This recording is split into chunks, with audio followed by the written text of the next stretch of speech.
ఈ కుమార్తె ఎలా మాట్లాడాలో ఆవిడ అలానే అంత ధైర్యంగానే మాట్లాడినందుకు, అటువంటి సమస్యను కూడా ఆవిడ ధైర్యంగా ఎదుర్కొన్నందుకు వారికి వారి తల్లి అంబటి రాంబాబు గారి శ్రీమతి గారికి అందరికీ ముందుగా నా ధన్యవాదాలు, వారికి ఉద్యమాభివందనలు తెలియజేస్తున్నానండి. సరే, ఈరోజు నేను ఇద్దరికి 2 విషయాలు తెలియజేస్తున్నా. ఒకటి నారా లోకేష్ గారికి, 2 తెలుగుదేశం పార్టీ కార్యకర్తలకు. సార్, నారా లోకేష్ గారు, మీరు సాక్షి టీవీ చూస్తారని నాకు తెలుసు, మా మాటలు వింటున్నారని మాకు తెలుసు. లోకేష్ గారు, మీకు ఒక విషయం చెప్తాను వినండి.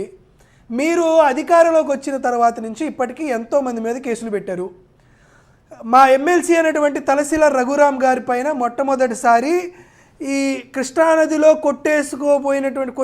కొట్టుకుపోయిన ఈ పడవలి పైన ఆయన్ని అందులో జాయిన్ చేయించి ఆయన మీద కేసులు పెట్టారు.